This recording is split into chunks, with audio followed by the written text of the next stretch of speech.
A'udzubillahi minasyaitonirrajim. Bismillahirrahmanirrahim. Assalamualaikum warahmatullahi wabarakatuh. Bismillah, alhamdulillah, wassalatu wassalamu ala khairi khalqillah, nabiyyina Muhammadin ibni Abdillah wa ala alihi wa sahbihi wa man tabi'a hudah ila yaumil qiyamah. Nawaina ta'luma wa ta'lima wa tadhakkura wa tadhkira wa naf'a wal intifa' wal ifadata wal istifadata wal hasala tamassuki bi kitabillahi wa sunnati rasulih والدعاء إلى الهدى والدلالة على الخير ابتغاء وجه الله ومرضاته وقربه وثوابه سبحانه وتعالى.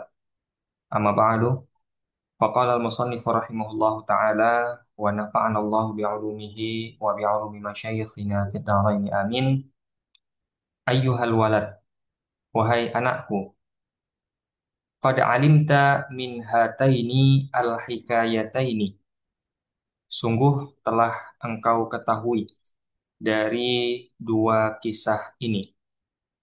Maksudnya di sini Al-Imam Al-Ghazali menyimpulkan dua kisah yang sebelumnya beliau ceritakan ya pada bab yang sebelum ini. Dua hikayat apa yang dimaksudkan oleh beliau? Yang pertama adalah hikayat Al-Imam Asy-Syabli, di mana beliau telah berguru ataupun berkhidmah kepada 400 orang guru, kemudian juga telah mengkaji 4.000 hadis.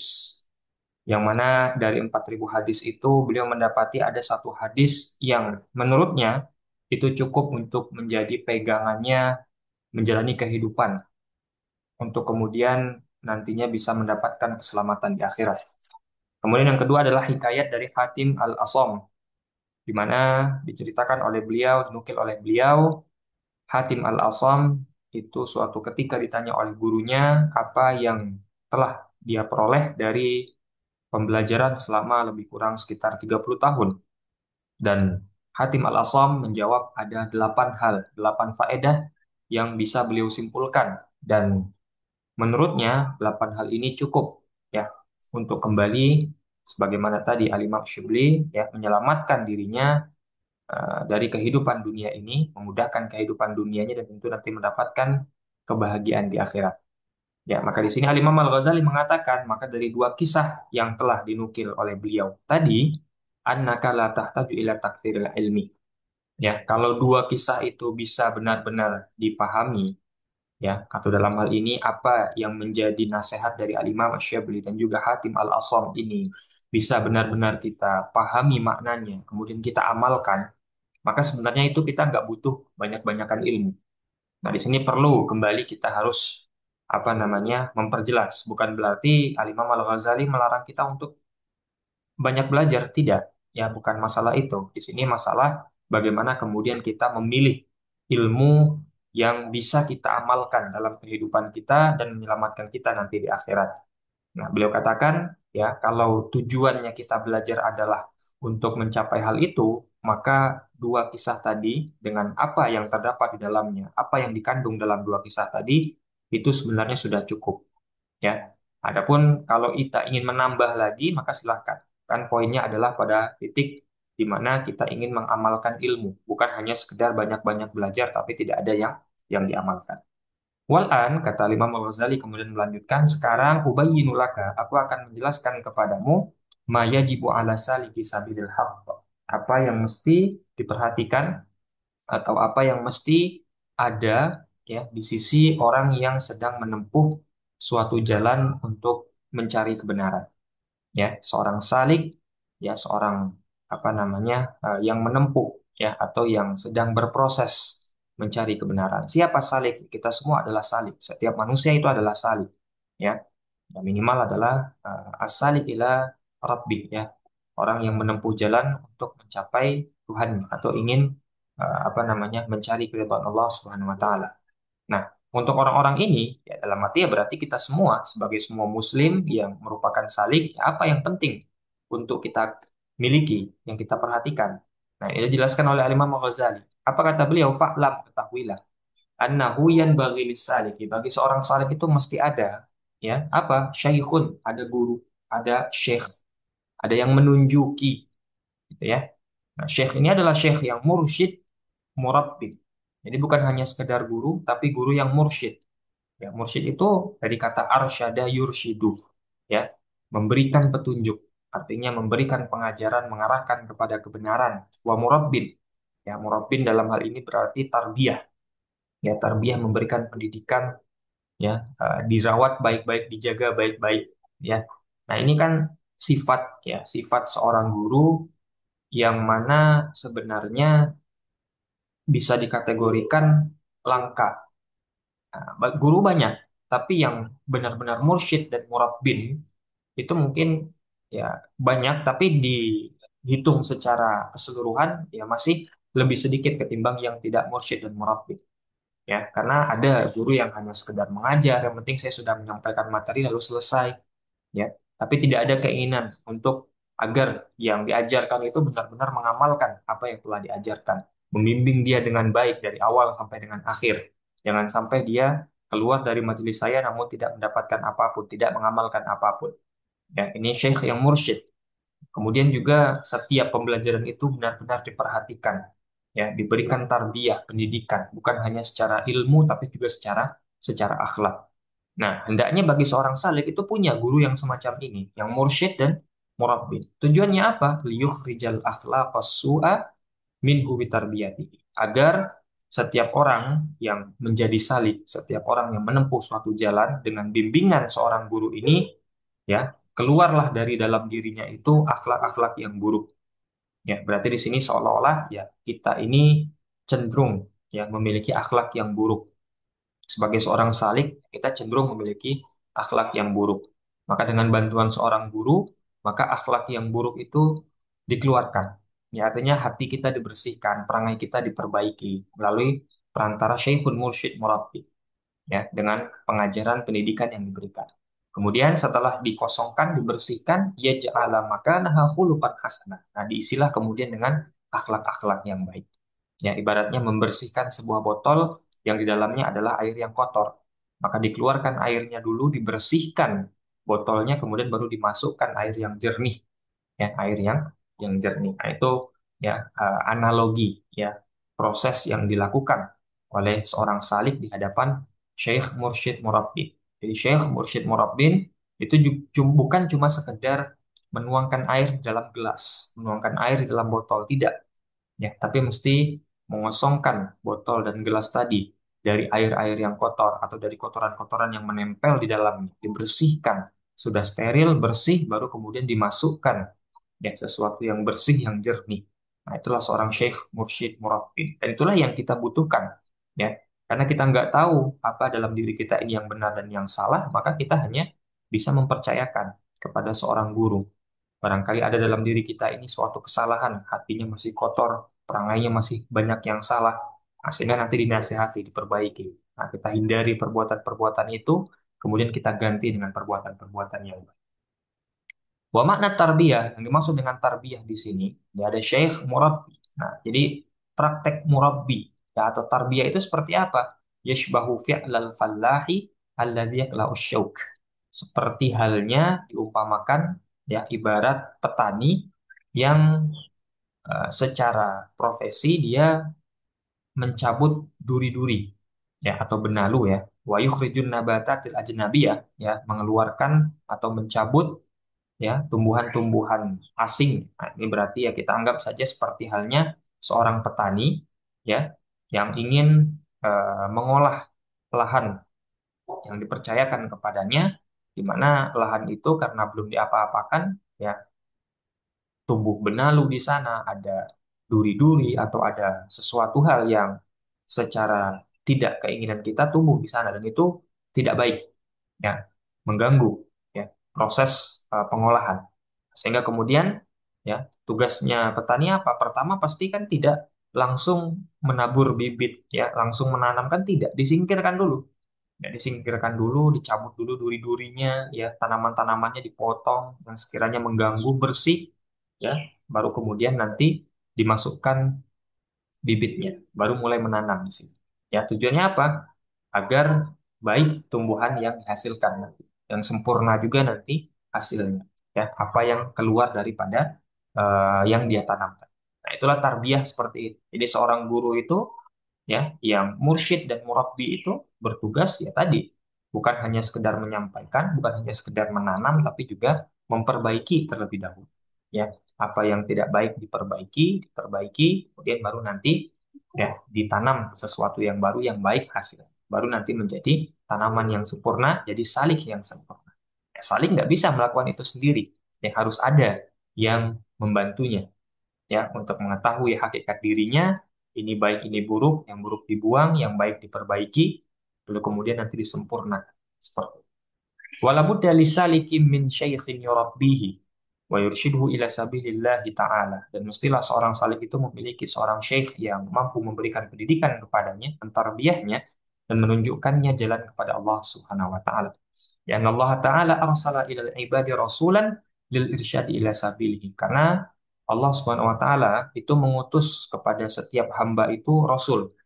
Ya, ada nabi dan ada rasul yang Allah tunjuk, yang Allah pilih ya untuk menjadi pemimpin di antara kaumnya, yang mana dalam hal ini juga sebagai seorang syaikhun mursyidun murabbin. Para sahabat dibimbing oleh Rasulullah SAW. Ya, begitupun dengan umat-umat sebelumnya dibimbing oleh para nabi dan para rasul sebelum. Faidar tahala sallallahu alaihi wasallam min dunia dalam konteks para sahabat dibimbing oleh Rasul. Kemudian Rasul SAW intaqala ila rafi'il a'la. Ya, lalu kemudian digantikan posisinya ya di dunia ini siapa? Al-khulafa fi makan. Ya, gantikan oleh para khulafa rasyidin. Jadi ada generasi penerusnya ya, mencetak kader berikut para khulafa rasyidin. Jadi syekh mursyid murabbin ya. Lalu kemudian nanti ada generasi berikutnya, generasi berikutnya, generasi berikutnya. Yang mana pada akhirnya nanti sampai dengan saat ini pun kita akan menemukan sosok semacam itu. Hatta yurshidu al-khalaiqa ila Allah Ta'ala. Sampai kemudian nanti ya setiap manusia ini ada yang menunjukkan, ada yang mengarahkan. Jadi tidak berhenti hanya di zaman Rasul ketika Rasul sudah tiada kemudian tidak ada mursyid lagi tidak. Ya Rasul mengkader para sahabat. Jadi sahabat mengkader para tabi'in dan seterusnya sampai dengan ya masa kita. Ada para alim ulama di sisi kita, ada para kiai di sisi kita. Ya, yang membimbing kita ya menjadi seorang mursyid, memberikan petunjuk dan murabbin, memberikan pendidikan. Wa syartu syekh alladhi yasluhu an yakuna naiban li Rasulillah sallallahu alaihi wasallam. Dalam konteks kita berbicara bahwa Rasul adalah seorang syekh, mursyid, murabbin. Kemudian digantikan posisinya oleh khulafa ar-rasyidin, para sahabat yang lain dan seterusnya. Nah, begitu pun ada pengganti-pengganti daripada Rasul dan para sahabat dan para tabiin seterusnya sampai dengan saat ini. Yang berarti kita kenal dengan para alim, ulama, para kiai. Nah, tapi apakah semua orang yang kita panggil dengan Ustadz, Kiai, Gus, itu semua bisa dijadikan seorang syekh, mursyid, murabbin? Jawabannya tidak. Beliau katakan apa? Ada syarat. Apa syaratnya? Ayyakuna aliman. Ya, kelihatan sisi alim. Jadi memang yang ditunjuk sebagai seorang yang mursyid, yang murabbi, itu adalah orang yang alim. Ya, la anna kulla alimin yasluhu lahu. Ya, tapi perlu diperhatikan bahwa tidak seorang yang setiap orang yang dia alim bisa menjadi mursyid. Ya, jadi beliau ingin katakan begini. Ya, mursyid itu harus alim atau syekh itu mesti alim, tapi tidak setiap orang alim itu bisa menjadi mursyid. Ada orang alim ya tidak bisa menjadi mursyid, ya tidak bisa menjadi murabbi, tidak bisa menjadi seorang syekh. Tapi kalau dia sudah dalam level yang kita kategorikan syekhun, murabbin, ya, kemudian juga mursyid, maka syarat mutlaknya dia pasti adalah seorang yang alim, ya, yang alim, yang secara keilmuan dunia dan akhiratnya itu menguasai. Wa ini ubayyinu laka ba'dha alamatihi ala sabilil ijmal dan aku akan mencoba menjelaskannya kepadamu ya tanda-tanda seorang syekh yang alim itu dengan cara yang global ya secara global secara ringkas ya hatta la yadda'i yaqulu ahadin annahu mursyid sehingga tidak setiap orang itu ngaku mursyid ya alim sedikit ngaku mursyid alim sedikit ngaku mursyid ya, mesti mending dia alim ya sekarang nggak alim ngaku mursyid ngaku murabbi akhirnya apa masyarakat jadi korbannya. Nah, kata beliau apa? Fanaqul kami katakan wa man yu'ridu an hubbid dunya wa hubbil jah. Ya, seorang syekh yang alim bisa dijadikan mursyid dan murabbin. Ciri-ciri utamanya apa kata Imam Al-Ghazali? Man yu'ridu an hubbid dunya wa hubbil jah. Seseorang yang bisa memalingkan dirinya dari kecintaan terhadap dunia dan kecintaan terhadap jabatan ataupun kemuliaan, kehormatan.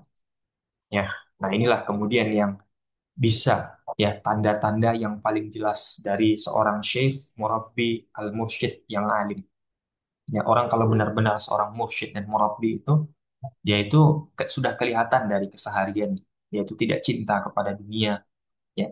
Tidak cinta kepada dunia bukan berarti ya menjadi miskin juga, tidak. Ya, kadang ada orang yang apa namanya seorang syekh, alim, ya mursyid, murabbi, kaya raya, tapi dia tidak cinta dengan kekayaannya itu. Dibuktikan dengan apa? Dia rela untuk apa namanya mengeluarkan hartanya untuk kebaikan.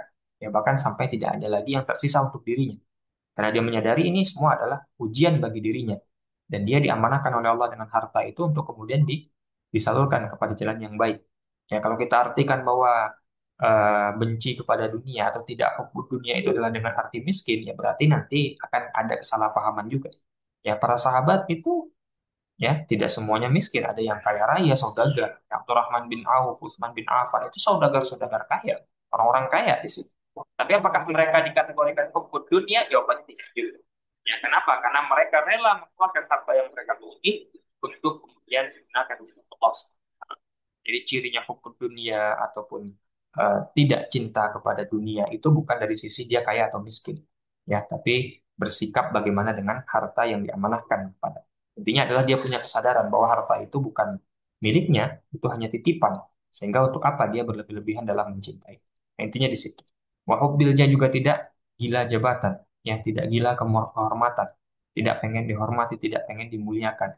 Karena nanti akan berkaitan suatu sifat mulia yang harus dimiliki oleh seorang guru itu adalah dia seorang yang tawadu, seorang yang rendah hati.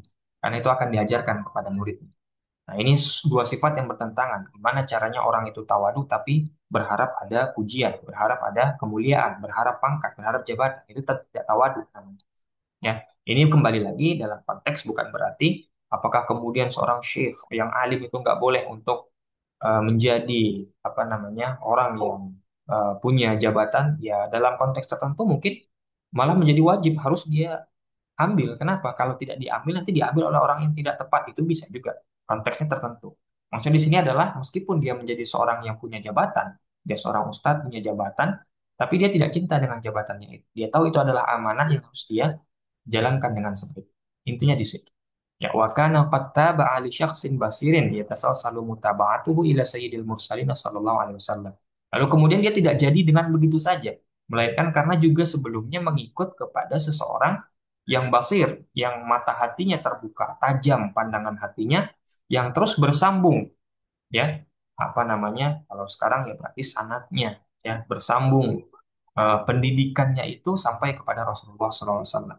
Ya, jadi kita berguru kepada seorang syekh, syekh ini dulu dididik oleh syekh ini. Nah, syekh ini dididik oleh syekh ini, syekh ini dididik oleh para tabi'in, dididik oleh sahabat, dididik oleh Rasulullah SAW. Nah, begitu maksud. Jadi bersambung pendidikan itu. Ya, jadi uh, syekhun murabbin atau mursyid itu juga ya harus punya sanad kepada Rasulullah SAW. Wa kana muhsidan riyadhatan nafsi. Dan dia juga baik teratur riyadhah dirinya. Ya, min qillatil akli wa syurbi. Ya, tidak banyak makan, tidak banyak minum. Ya, mengurangi makan dan minum. Ya, hubungannya apa? Nah, ini silakan nanti dibuka, dibaca kitab lain seperti Ta'limut Ta'alim, Imam Az-Zarnuji. Di situ ada salah satu hal yang baik ya di antara eh, ciri-ciri orang yang menuntut ilmu itu adalah qillatul akal, kurangi makan, qillatul kalam, kurangi berbicara, wa qillatul naum, ya kurangi tidur. Ini kalau dalam hal kita ingin menempuh jalan yang baik, ya diantaranya adalah kita mencoba untuk mengurangi makan, ya tidak menjadikan makan itu sebagai sesuatu yang sifatnya berlebih-lebihan, tapi memang sebatas kebutuhan kita butuh hidup dengan makan, maka kita kemudian makan. Setelah itu selesai. Karena nanti kalau sesuatu yang berlebihan itu pasti ujung-ujungnya nggak ada yang baik. Nah, maka ketika dia sudah menjadi seorang syekh, maka otomatis dia akan punya sifat-sifat ini. Dia tidak akan makan berlebihan, ya makan seadanya, ya berbicara seadanya, dan tidur ya sebutuhnya. Maka kasratis shalah wa sadaqah wa saum sebaliknya, ya memperbanyak sholat, rajin sholatnya. Ya ini sudah syarat mutlak dalam arti ya kalau ngelihat ada seorang yang ngakunya syekh, guru, mursyid, murabi tapi nggak sholat udah jelas tinggalkan. Ya, kenapa? Karena kata Imam Al-Ghazali apa? Seorang guru yang baik itu dia adalah yang muhsinan riyadhatan nafsi. Ya, secara riyadhahnya itu baik dan riyadhah paling utama adalah sholat. Nah, di sini syekh itu memperbanyak sholatnya, bukan sekedar sholat. Ya, kalau sekedar sholat ya kita sholat semua di sini. Tapi apakah kita kita masuk dalam kategori orang yang memperbanyak sholat? Kan belum. Ya, kita sekedar sholat 5 waktu. Ya, sholat rawatib pun masih bolong-bolong. Sholat malam apalagi. Ya, sholat duha ya seingatnya saja. Berarti kan hanya sekedar ya sholat, belum kasratus sholat. Nah, seorang mursyid itu ya kasratus sholat. Ya, bukan hanya yang wajib, yang sunnah pun nggak pernah tinggalkan. Itu rutin dilakukan. Wasodakah rajin sedekah. Wasaum rajin puasa. Seperti itu. Wa kana bi mutaba'ati Syaikhil Basiri. Nah, kalau kita mengikuti syekh yang mata hatinya tajam seperti itu atau benar secara akhlak sebagaimana yang dijelaskan oleh Imam Ghazali tadi, ja'ilan muhasinal akhlaqi lahu sirah. Maka hal itu akan menjadikan untuk orang yang mengikutinya itu akhlaknya menjadi baik juga. Karena yang diikuti adalah orang yang baik dengan kebiasaan baik, maka akan menularkan sesuatu yang baik pula. Kasobri wa syukri, maka muridnya akan menjadi orang yang sabar, orang yang syukur, wa tawakkul, ya bertawakal kepada Allah Subhanahu wa taala, wal yakin punya keyakinan kepada Allah, wasakhawah ya wal qanaah suka memberi dan suka bersifat qanaah merasa cukup, wa tuma'ninatin nafsi hatinya menjadi tenang, dirinya menjadi tenang, wal hilmi ya punya kebijaksanaan, sopan, wa tawadu rendah hati, wal ilmi ya punya ilmu, wasidqi jujur, wal haya punya rasa malu, wal wafa menepati janji, wal waqar wasukun ya punya rasa tenang, wa ta'anni wa amsilat dan ya sifat-sifat baik lain tidak tergesa-gesa. Ya intinya adalah sesuatu yang baik itu tidak hadir begitu saja, tidak tiba-tiba orang terlahir dengan sifat yang baik ya, tapi pasti ada lingkungan yang membentuk. Karena kita ini kan anak dari lingkungan. Dalam sebuah ungkapan ya, dalam sebuah makalah dikatakan bahwa kita ini anak lingkungan. Maksudnya apa anak lingkungan? Ya kita dibentuk, dididik berdasarkan bagaimana lingkungan itu. Ya, kalau lingkungannya baik, ya otomatis kita akan terlatih untuk mengikuti apa yang ada dalam lingkungan kita. Maka kita otomatis menjadi orang yang baik. Nah, termasuk dalam hal ini, ya menjaga lingkungan itu dengan yang mencari seorang guru. Kalau sudah ada guru yang menunjukkan ketika kita terpeleset, maka nanti otomatis ada yang membantu kita untuk kembali berdiri. Ya, kalau kita mulai tersesat, ada yang membantu kita. Jadi kita benar buruknya itu dalam diri kita nggak datang begitu saja, nggak tiba-tiba kita dapat wahyu karena kita bukan nabi. Ya, kalau nabi ya ada kesalahan sedikit ditegur oleh Allah langsung. Ya, turun ayat, turun hadis. Nah, kita siapa? Nah, kita hanya bisa mengikut kepada orang yang dulunya mengikut kepada orang, mengikut kepada Rasul pada akhir. Dengan sifat-sifat mulia yang ada pada Rasul diturunkan kepadanya, dan kepada kita pada akhir. Fahuwa idan, maka syekh yang semacam itu, ya nurun min anwarin Nabi SAW, itu merupakan seberkas cahaya dari cahayanya Rasulullah SAW. Jadi ibaratnya kita mendapatkan setitik cahaya ya dari cahayanya Rasulullah SAW dengan mengikuti guru yang tadi. Karena ya bersambung sangat bersambung ya gurunya sampai kepada Rasulullah SAW. Ibaratnya ya cahaya Rasulullah itu tersebar-sebar pada murid-muridnya disebarkan lagi dan ketika kita mendapati guru yang semacam ini dengan akhlak yang baik, dengan riyadhah yang bagus, ya kemudian kita diajarkan juga dengan yang baik dan kita bisa mengikuti, maka seolah-olah kita menerima warisan cahaya, mendapatkan seberkas cahaya dari Rasulullah SAW. Yasluhul tidak ubihi, maka boleh untuk kita ikuti guru yang semacam ini. Ya, karena dia nurun, dia cahaya, ya. Lakin nawujuda mitlihi nadirun. Kan tetapi yang demikian itu memang jarang. Gitu ya, kata Imam Al-Ghazali begitu. Ya, jadi memang ya jarang ada syekh, mursyid, murabbin dengan sifat yang semacam itu. Tapi bukan berarti tidak mungkin. Ya, azu minal kibritil ahmar. Bahkan lebih sulit mencari guru yang demikian ketimbang menemukan ya belerang merah. Ya, ini mungkin apa namanya analogi beliau. Ya, di saat itu salah satu hal yang sulit ditemukan adalah belerang merah ini ya, kibrit al-ahmar. Beliau katakan ya, saking sulitnya beliau menganalogikan ya, lebih sulit daripada menemukan itu. Ini menunjukkan bagaimana sejak zaman Al-Imam Al-Ghazali saja, ya menemukan sosok yang semacam itu tidak mudah. Ya, waman sa'adat sa'adatu. Tapi kalau ya apa namanya keberuntungan, ya keberuntungan menyertainya, membantunya. Jadi di satu sisi kadang bertemu dengan syekh yang mursyid, murabbi, alim itu juga kadang faktor nasib juga. Kebetulan kita belajar di sana, ketemu. Ya, kalau kita nggak ke sana, ya nggak ketemu. Ya, jadi memang ada faktor seperti itu. Tapi ya nasib itu bisa diubah dengan kemauan yang kuat. Ya, Dan Allah pasti akan bukakan jalan kalau memang kita punya keyakinan yang kuat dan punya keinginan yang kuat. Ya, fawajada syaikhan kama dzakarna. Maka kalau memang sudah ada faktor keberuntungan tadi ya orang itu bisa menemukan syekh yang kita sebutkan tadi. Jadi kalau memang pada akhirnya keinginan kita kuat, keyakinan kita kuat dan kita berusaha mencari, kita akan temukan pada akhirnya. Waqabilahu syekh di sisi lain, guru itu, syekh itu juga nerima kita. Karena nggak setiap kita temukan, kita minta jadi murid otomatis diterima. Kadang nggak juga. Guru ngeliat juga. Nah ini orang belum siap untuk belajar dengan saya. Ya mesti harus. Jadi kadang guru itu nggak menolak, tapi kadang memberi kita space waktu untuk mempersiapkan diri agar nanti sanggup belajar. Ya. Nah kadang guru itu nggak selamanya menolak. Ya, secara halusnya, secara langsungnya mungkin kelihatan menolak, tapi di sisi lain diminta kita itu untuk mempersiapkan diri. Jangan sampai dengan kondisi kita sekarang ikut malah nanti kita akan berhenti di tengah jalan. Nah, guru itu ingin kita berkelanjutan sampai nanti selesai belajar dengan dia. Ya, fayan bagi ayah tarimahullah wa batinah. Dan kalau ketemu dan sudah diterima sebagai murid, maka kewajibannya adalah kita menghormatinya, memuliakannya secara lahir dan secara batin.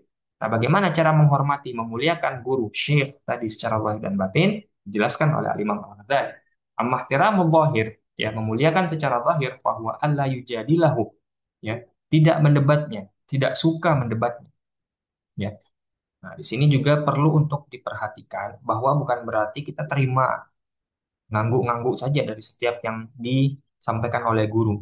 Ya, dalam arti ya meskipun itu salah, kalau itu guru kita hormati, kita biarkan. Tidak. Maksudnya di sini adalah jangan sampai ada sifat ya suka mendebat guru. Ya, jangan ada sifat seperti itu. Ya, tapi lebih banyak kita pasif menerima. Kalaupun nanti ada kesalahan, ada momentumnya, ada caranya, bisa berdiskusi.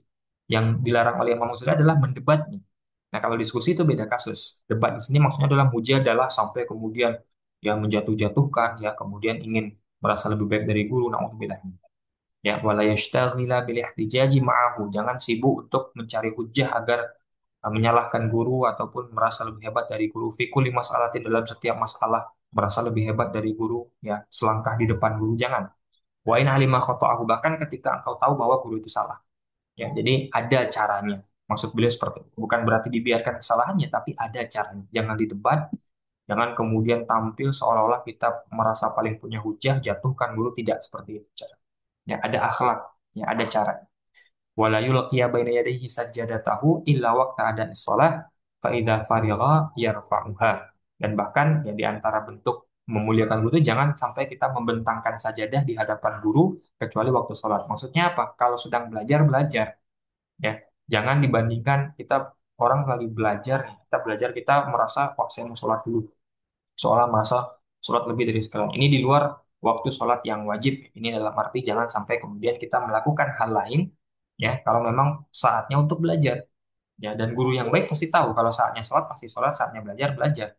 Jangan merasa diri kita menjadi lebih baik dengan kita mau sholat sunnah 2 rakaat dulu, ya pengen akhirnya nanti mendapatkan pujian guru dan lain sebagainya. Itu larinya akan ke sana, ya. Nah, tapi kalau memang sudah waktunya untuk sholat, ya gurunya pasti akan mengarahkan ke sana. Ya kita sholat bareng. Jadi kemudian setelah selesai, ya wala yukthira nawafilas sholati bihadrati, jangan terlalu banyak melakukan sholat sunnah di hadapan. Nah, ini dalam konteks tadi, ya sudah saatnya ngaji, saatnya belajar, bukan saatnya sholat sholat sunnah ataupun sholat wajib. Ya berarti fokusnya belajar, ya jangan seolah-olah membanding-bandingkan, gitu ya sampai di majelis sholat sunnah dulu, gitu ya sementara majelis sudah mulai. Ya kalau memang kita mau ingin sholat sunnah dulu, ya siapkan waktu lebih dahulu. Ya jangan malah kita terlihat melakukan perbuatan baik, tapi kesannya ingin mendapatkan lebih baik dan di sisi lain bertentangan dengan guru. Ya guru sedang ngajar, ya sudah ngajar, gitu ya. Nah, karena guru yang baik juga tahu dalam konteks, ya nggak mungkin guru yang baik, guru yang benar itu kalau ada waktu sholat dilewatkan gurunya, nggak mungkin, pasti tahu. Dalam arti kita sekarang berkonsultan, gurunya tahu, ya baik, dan maka ya kita sesuaikan waktunya belajar belajar. Kalau beliau bilang stop stop, saatnya sholat, jangan malah kita buat acara dalam acara, ya. Wa ya'mala ma ya'muruhu syaikhu minal amali biqadri wus'ihi wa taqat. Dan kita berusaha untuk melakukan apa yang diperintahkan oleh guru kita, ya apapun itu sesuai kemampuan kita. Wa amahtaramul batin, adapun untuk menghormati guru, memuliakan guru secara batin, bahwa anna kullama yasma'u minasyaikhi wa yaqbalu minhu fil zahiri la yunkiru fil batin. Setiap yang kita dengar dari guru kita, yang kita terima dari guru kita fil zahiri, nah, secara zahir, juga kita tidak ingkari secara batin. Nah, banyak orang yang juga secara lahir nerima-nerima ngangguk-ngangguk dalam hati dia malah menolak sehingga membuat hujah di kesempatan lain dia ingin menjatuhkan guru. Itu naudzubillah min dzalik. Tapi apa yang diterima di luar ya kita terima di dalam. La fi'lan wala qaulan. Jangan sampai kemudian kita dengan pengingkaran dalam hati kita malah melakukan sesuatu ataupun mengucapkan sesuatu. Orang kalau menerima ya sudah, berarti selesai. Tapi kalau menolak dalam hatinya, dia akan melakukan sesuatu untuk menunjukkan pengingkaran itu, ataupun berkata sesuatu menunjukkan pengingkaran itu. Li'ala yattasima bin nifaq, supaya tidak dianggap sebagai seseorang yang munafik. Ya, di depan gurunya kelihatan mulut, di balik gurunya, di belakang gurunya malah kelihatan mendebat gurunya, menjatuhkan gurunya. Nauzubillah min dzalik.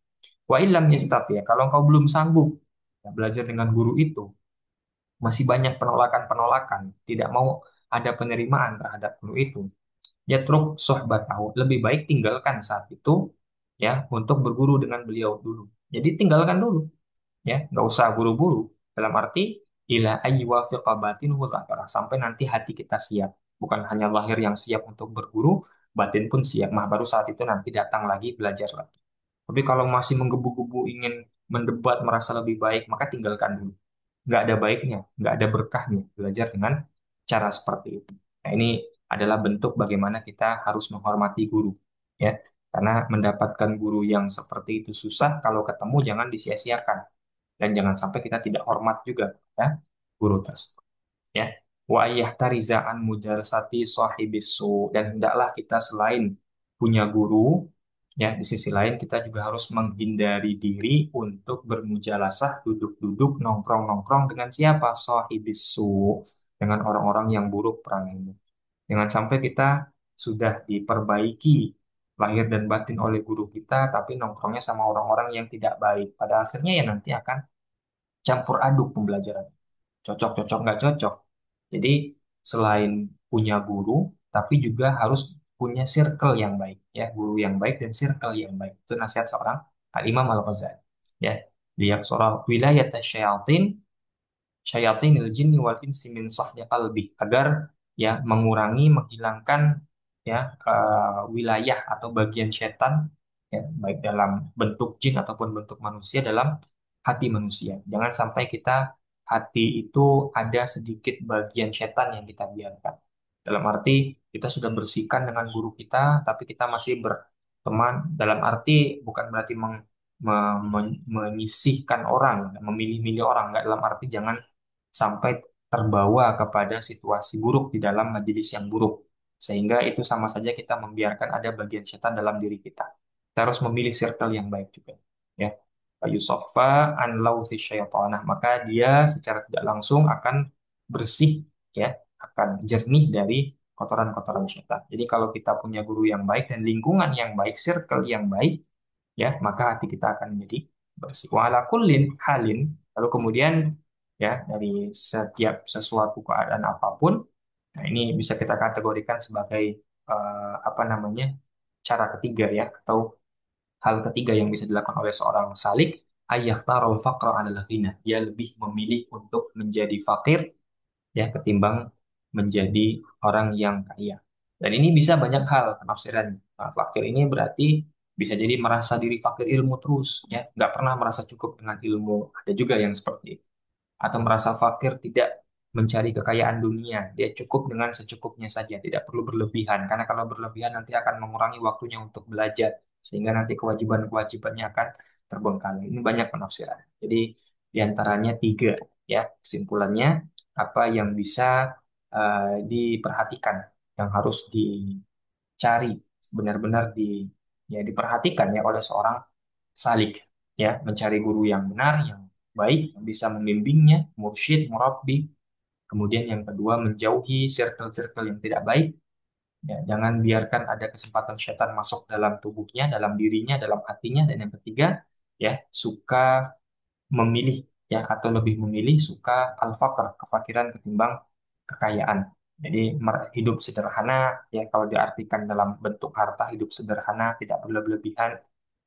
Dari sisi ilmu ya berarti dia merasa dirinya untuk fakir ilmu terus, ya butuh terus ilmu, pengen cari ilmu terus. Ya, wallahu a'lam, demikian mungkin pembahasan kita di pertemuan kali ini. Insya Allah di pertemuan berikutnya kita akan lanjutkan lagi pembahasan kita dari kitab Yuhal Walad karya Al-Imam Al-Ghazali. Maka fi bihadzal qadar sallallahu ala sayyidina Muhammadin wa ala alihi wa sahbihi wasallam walhamdulillahi rabbil alamin. Akhirul kalam. Wabillahi taufiq wal hidayah. Wassalamualaikum warahmatullahi wabarakatuh.